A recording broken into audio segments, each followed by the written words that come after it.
All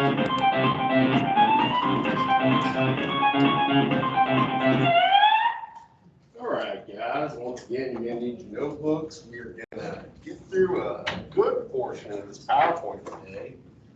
Probably move pretty fast. Our goal is to get through all these things the United States and some other countries were doing to ensure that they won the war, and ultimately, hopefully, get through the part of the war that deals exclusively with Europe. Monday, we'll wrap up the rest of this, focus more on Japan, and then we do have our SAQ over this PowerPoint and everything else we've been watching on Monday. As far as grades are concerned, DBQ grades are in, so double check that. Notebook grades will be in probably by midday. I'm almost done. Once those are in, I'll start on the document analysis assignments from Wednesday. Probably have those in over the weekend. Goal is by Monday, your grade should be up to date. That way everybody knows where they stand. If you have some questions about your grade on the DBQ or the notebook, shoot me an email. I know on Canvas you don't really get that feedback. I'd be happy to explain what you got points for, what you didn't. So if you got questions, please let me know. Every once in a blue moon, I make a mistake. So let me know, and I'll tell you why you got what you got. But if you're missing any of those things, like I said, please get those in as soon as possible. Lastly, seat requests. I plan on us having our new seating chart established on Monday.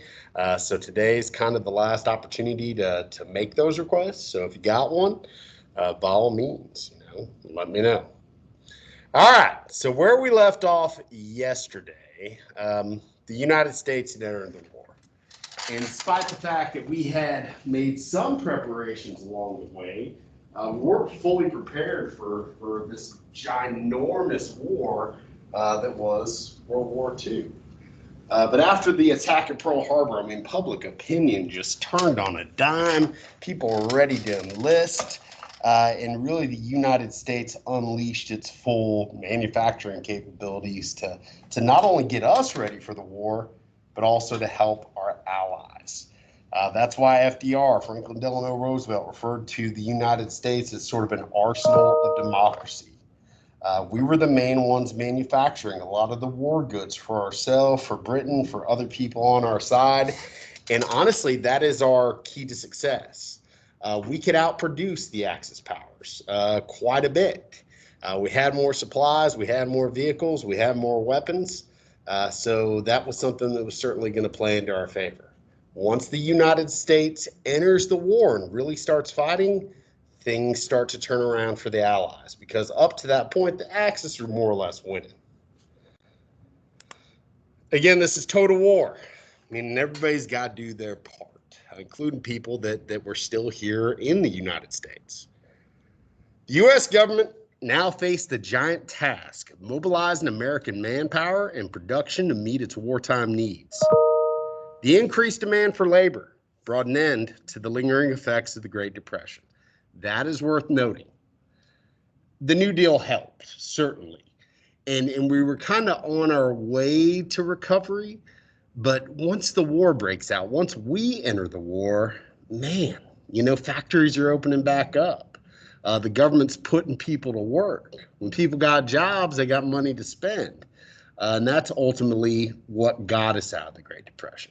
There was some other stuff that contributed, but World War II, did have that added benefit of really kind of pulling us out economically as we were getting ready for the war. Women, African Americans, and other minorities filled the employment gap as most other workers went to fight. Between 1941 and 1945, more than 6.5 million women entered the workforce, although many lost their jobs after the war. Everybody's seen that cartoon, that propaganda cartoon, We Can Do It, of Rosie the Riveter. That's her name. Guys, women, at this point aren't able to go to the front lines. But logistically, they're the ones that won the war. I'd said it was our ability to outproduce the enemy that really gave us the edge. Well, who do you think was doing all the producing? It was women going and filling most of those jobs in the factories. And that was a completely vital part to our success. Like I said, this was a total effort from soldiers and civilians alike. That's what total war means. And as we've seen before, you come up with various forms of propaganda, which ain't necessarily a bad thing, to kind of convince people to make sacrifices and go along. To raise money for the war, the government issued war bonds. A lot of governments did this. During World War II, 85 million Americans bought bonds, bringing in $185 billion to the war effort. It was needed. World War II ended up costing the United States $350 billion, 10 times our financial cost in World War I. Again, I said we have a much larger role to play in World War II than we did in World War I. I mean that. Doesn't stop there, though. I mean, aside from people going to work and helping produce for the war effort, there were other, sacrifices that needed to be made. Nearly all U.S. industries rapidly shifted to war production. We talked about this the other day. Example, automobile factories now making tanks. Additionally, Americans were asked to ration everything they could to help with the war effort. Rationing is the regulating the amount of goods that a consumer could obtain. It's not like during the war, if you were here at home, you could just go to the grocery store, go wherever and buy whatever you wanted. There was a certain allotment. There was a certain ration that you were allowed to get each week, each month, and you couldn't go over that.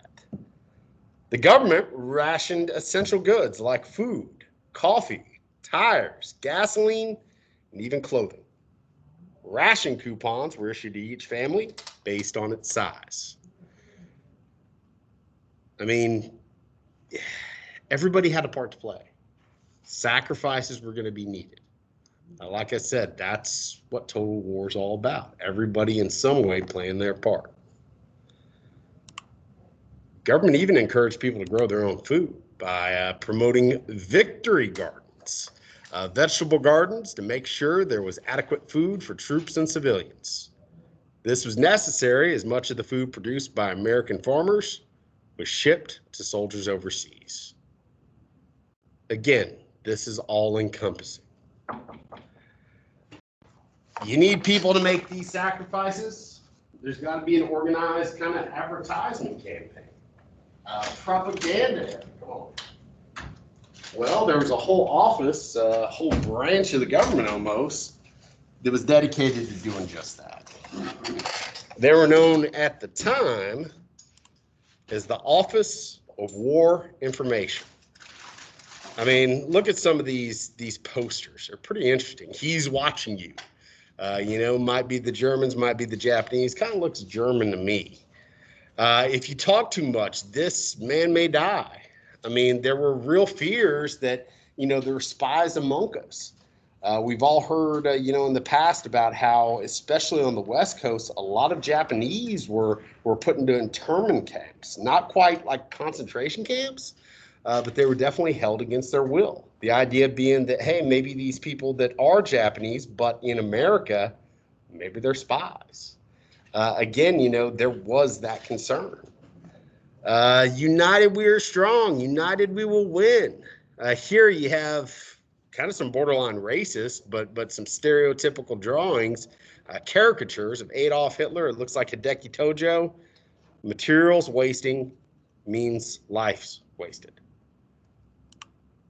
That's what the Office of War Information did. They're creating these materials to try to convince people to make these sacrifices to support the cause. That's what total war is all about. Office of War Information, the OWI, produced radio programs, movies, and propaganda posters. They started the Voice of America, sending propaganda overseas to keep distrust against German, Italian, and Japanese leaders. Again, it's not overstating that, we were trying to win the hearts and minds of the people. Propaganda can be pretty effective in war. That's why all sides used it. Show you a few examples that I think are pretty interesting. 10 years ago, The Nazis burned these books, but free Americans can still read them. Kind of going back to those 4 freedoms that Roosevelt talked about, things that everybody should have. The Nazis won't give you these freedoms, but we will. Getting our people to support us, getting others to support us. Keep these hands off. Buy victory bonds. So essentially give us money so the Nazis and the Japanese don't come and harm your wives, your children. Again, playing up fear. I mean, that's a part of propaganda. This one I really like. When you ride alone, you ride with Hitler. Join a car sharing club today. That's ridiculous. Okay, just because you're not carpooling doesn't mean that you're cool with Hitler. But the implication is, you know, you're selfish. You're supporting the war effort because you're wasting gas. Supporting their war effort, I should say. Another war bonds one. A lot of them do have to do with war bonds. Don't let that shadow touch them. Buy war bonds. Fool the Axis. Use prophylaxis. Prophylaxis prevents venereal disease. That's sexually transmitted diseases. They didn't want soldiers getting the funk because it'd be harder for them to fight. I mean, this is really all-encompassing stuff. Our carelessness, their secret weapon, prevent forest fires. Again, some of these caricatures are pretty darn offensive, but that's unfortunately the context of the times.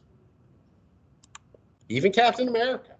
I mean, this one on the right's actually from the Captain America movie. That's the actor that plays Captain America. But in the first Captain America movie, you know, he's thinking, I'm a super soldier. I'm going to go overseas. I'm going to fight the Nazis. They've got him at first traveling around the country selling war bonds, which kind of speaks to how important that was, gaining financial aid to pay for the war effort. In real life, the comic book, guys, it comes out during World War II. It, in and of itself, kind of sort of propaganda, definitely plays up on American patriotism and nationalism. So now it's full-on Allies versus Axis. The Allies are more or less complete with the United States joining the fold. We're getting with our people. We're trying to come up with a plan because we've got people all over the world to fight. We've got Germany primarily in Europe. We've got the Italians in Europe, but remember they're doing a lot of stuff with the Germans in Africa. And then we've got Japan taking over East Asia, and especially the islands of the Pacific. The United States sent soldiers to 3 theaters of war. The Pacific, fighting Japan. North Africa, fighting Italy and Germany. And Europe, a massive force was sent from Great Britain to France. Sometimes you'll hear the term like the Pacific Theater, you know, during World War II. That's just saying that's the war in the Pacific. So we've got, you know, the same overarching conflict, but taking place in 3 distinct locations. Since Germany was considered the greatest threat, the Allied powers first concentrated on North Africa and Europe before sending their full force to the Pacific. We were fighting in the Pacific the whole time, but we sent the bulk of our forces to Europe and Africa because we knew that the Nazis were kind of the head of the snake. U.S. President Franklin D. Roosevelt and British Prime Minister Winston Churchill developed a strong wartime partnership. The plan in Europe, Germany would ultimately have to fight the war on 2 fronts. Great Britain and the United States would come from the west, with the Soviet Union, remember they're on our side now, coming in from the east. Again, surround Germany. That's the idea. So kind of how it worked, we started off, you know, with the bulk of our forces, you know, heading north Africa for like the supreme Allied invasion. And the British and the Americans and some of our other allies, we were trying to drive the Italians, drive the Germans out of Africa itself. We would then launch a relatively small invasion up through Italy, because Italy, out of the Axis powers, was by far the weakest. We figured we could knock them off relatively quickly. Once our smaller ground forces were established in Italy, then we could have the big invasion, the one that's known as D-Day, coming up through France. And once that happens, the Soviets will push and push through the east. And really, after D-Day, that's what happens. With month by month, year by year, Germany becoming more surrounded. Pretty sound plan. It's one of the reasons it worked. So let's talk about the beginnings. Let's talk about Africa. Let's talk about Italy. Got a very famous figure from World War I and World War II, George Patton. Pretty hardcore guy. If you ever see any speeches by him, he cusses a lot. He's all about that warrior spirit. He thought he was reincarnated from like ancient warriors of the past. Kind of a wild guy. But this kind of summarizes his attitude. And he gained quite a reputation because of it. Even amongst the Nazis. The Nazis were kind of fearful of this guy. This is the guy that Hitler saw as the biggest threats to Nazi dominance. Patton said, "May God have mercy upon my enemies, because I won't." Again, he could be pretty ruthless. He could be pretty harsh. The Americans and British were beginning one of the greatest military collaborations in history. In 1942, Allied forces invaded North Africa. After defeating German forces, they crossed the Mediterranean and advanced into Italy in 1943. General George Patton led the advance with his battalion of heavily armed tanks. This guy was really revolutionary when it came to tank warfare. He was around in World War I, and he was involved in tanks then, but the tanks back then, by comparison, were very slow. They were hard to operate. You know, they weren't nearly as maneuverable. So tanks in World War I were mainly just used to break the enemy lines. World War II, you've got very fast-moving tanks. You've got tanks that can turn on a dime. And he used tanks almost like a cavalry, you know, like an army, you know, with soldiers that are mounted on horses, okay? That was kind of his rationale.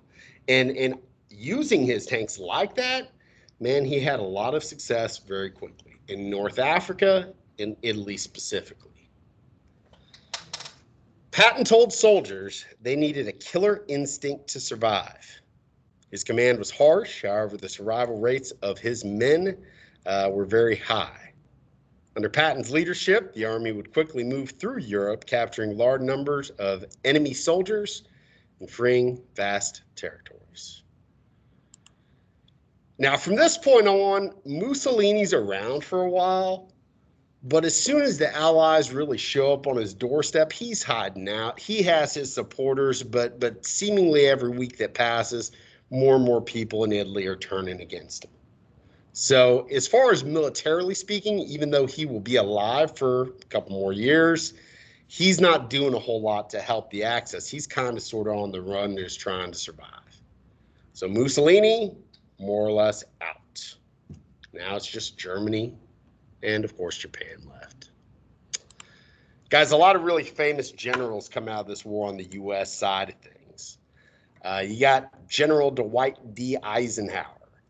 He is the supreme Allied commander in Europe, so he's in charge of the American military, but he's in charge of really all the Allies' militaries. He was appointed to that position.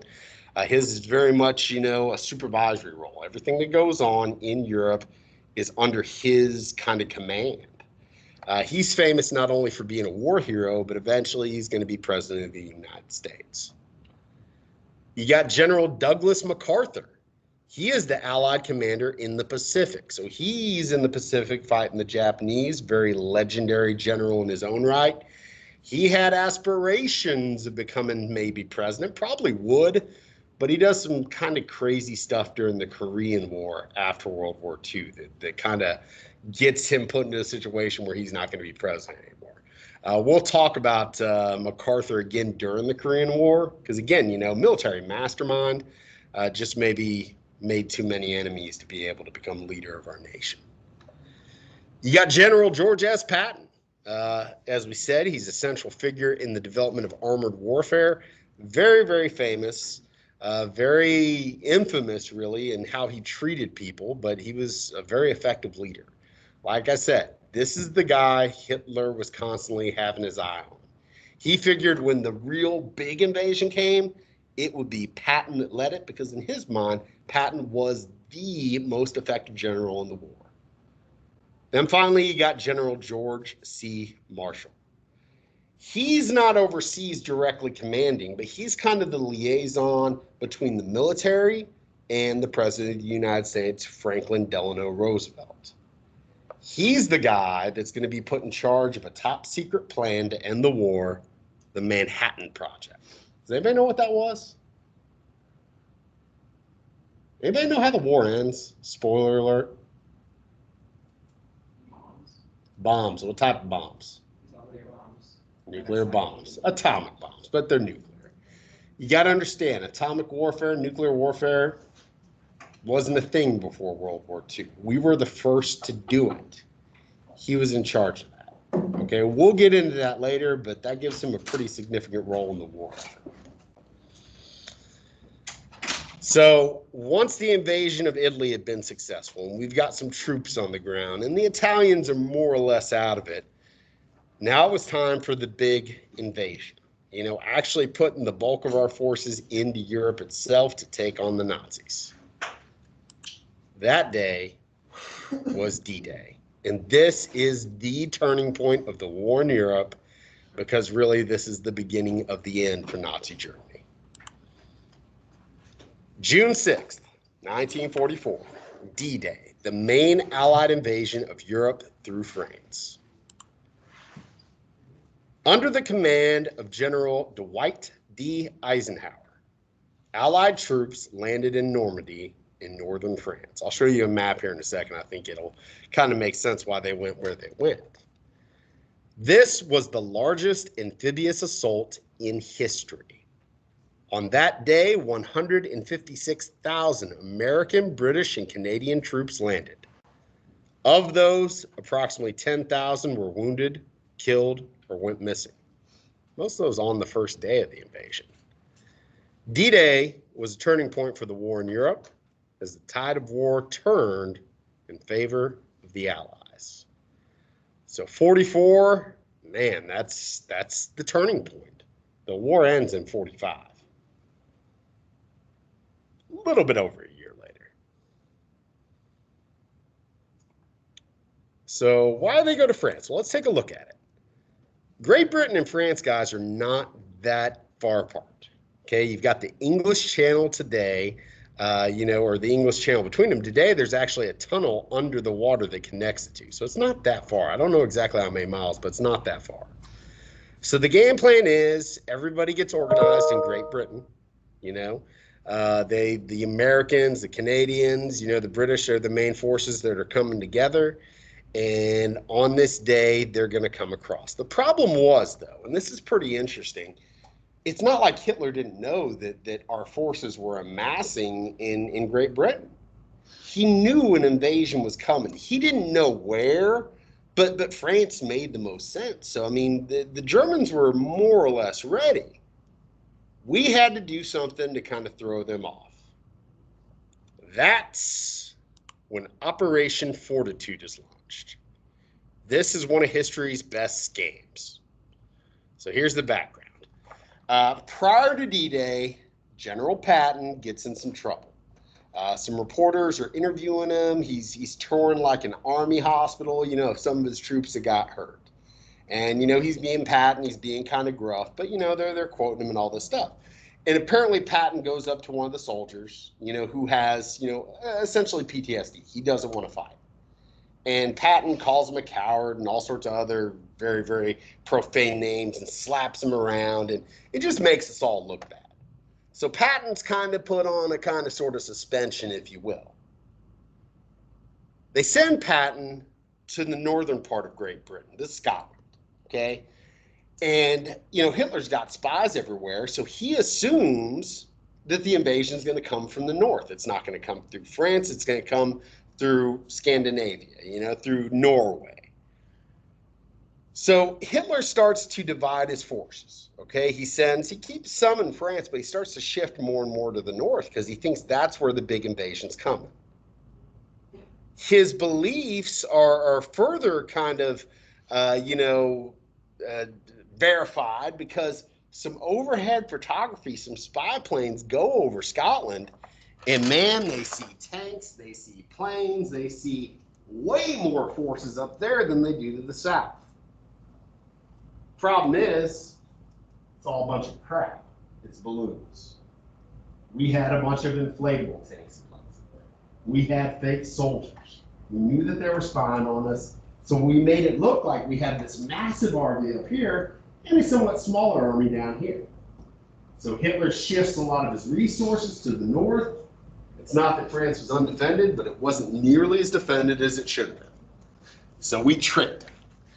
And maybe, if Hitler hadn't been spiraling out of, drug addiction and, at this point, some borderline insanity, maybe he would have seen through the ruse, but he didn't.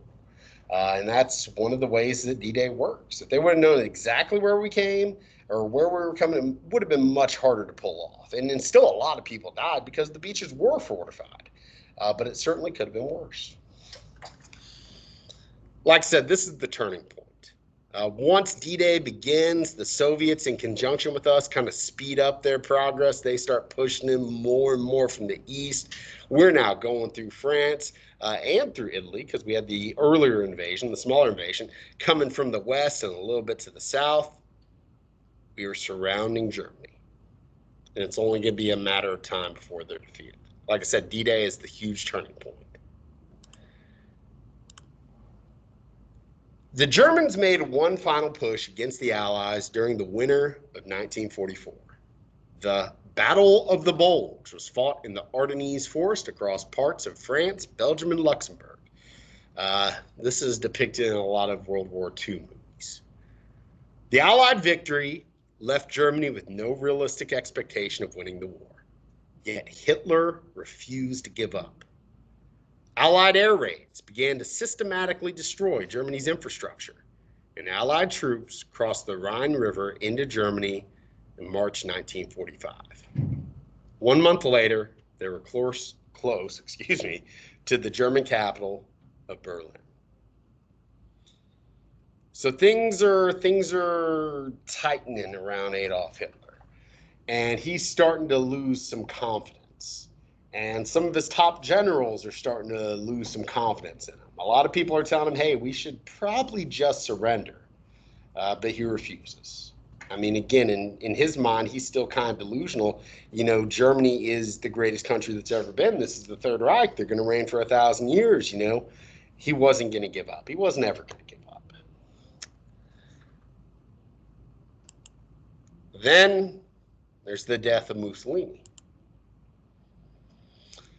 Soon after the Allied invasion of Italy, Benito Mussolini began losing the support of the people, and they eventually turned against him. Italy had been defeated in many battles. They had suffered many casualties. Fascism had gone out of favor in Italy. Mussolini and other fascist leaders were arrested and executed on April 28, 1945, with their bodies hung upside down and being displayed. So Hitler sees this. And you got to remember Mussolini kind of he looked at him on one hand as not as powerful of a leader as himself, as kind of a fool in many ways. But before he had those beliefs, I mean, Hitler modeled his government in some ways off of Mussolini's. He was kind of a mentor to him. Well, now Mussolini's dead. The Japanese are far away. They're dealing with their own stuff in the Pacific. Hitler's feeling all alone. And I think it's really with the death of Mussolini, in the very graphic way his body was displayed, that really kind of, made Hitler realize everything was coming to an end. This is April 28th.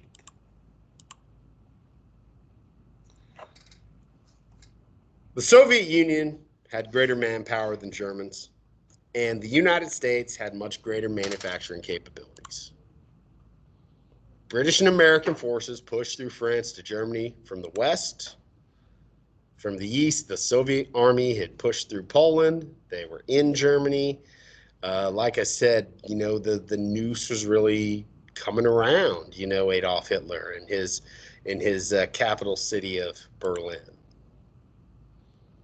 By 1945, Allied troops occupied most of Germany,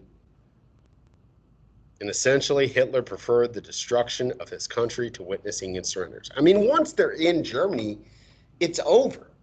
But he kept holding on, hanging on to an unrealistic hope. And as the Allies had to push further and further in, a lot of German soldiers are dying, a lot of German cities are being destroyed in the process. He let it happen. Because to him, you know, anything was better than surrender. On April 30th, 1945, Adolf Hitler commits suicide. This is 2 days after Mussolini's killed. So there is some ties there. Shortly thereafter, Germany surrendered. At the conclusion of the conflict, many of the remaining Nazis were convicted of war crimes at the Nuremberg trials, establishing the precedent that even soldiers following orders are ultimately responsible for their actions. So the last few weeks of Hitler's life, he's in an underground bunker in Berlin. He's got his personal guard. He's there with his wife, Eva Braun, who he married just, I think, a couple days before he ends up killing himself. He left strict instructions because he didn't want what happened to Mussolini to happen to him. He did not want to be strung up. Plus, it was very clear that the Russians, the Soviets, were going to get to Berlin before the Americans. He didn't want to get captured and put into Stalin's hands because Stalin is Stalin. And he knew that terrible things would happen to him. So the official story is nobody really 100% knows. There's varied accounts. There were some guards there that have kind of somewhat differing accounts, but this is the popular version. He and his wife may or may not have ingested some cyanide, some poison, and then Hitler either shot her and then shot himself, or they shot each other, or they each shot themselves. Again, nobody really knows. Guards come in, they're both dead. Bullet wounds to their heads.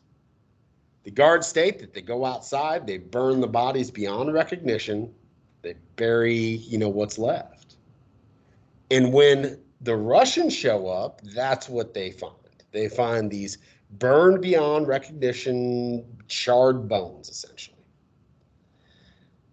Now, there are a lot of conspiracy theories out there. There's like a whole History Channel show, Hunting Hitler. There are some that believe that the bones that the Russians end up getting weren't Hitler's, weren't Eva Braun's, or maybe they were Eva Braun's, but they weren't Hitler's. And this conspiracy theory, you know, holds a little bit of water because, guys, it is a fact. A lot of high-level Nazis did escape. They moved to Argentina. There are Argentinian towns that only speak German to this day. So it's not out of the realm of possibility that maybe he did escape. Now, a couple years ago, there was this study, and for a long time, the Russians wouldn't let anybody study, you know, the remains. Allegedly, a couple years ago, they matched up some dental records to those bodies, and they said it was Hitler. But there's still people that think that that was a bunch of crap. I think he was dead. Okay, I think he killed himself personally because you got to understand by this point, a lot of Hitler's generals had turned against him. I mean, they were giving him advice that he was ignoring.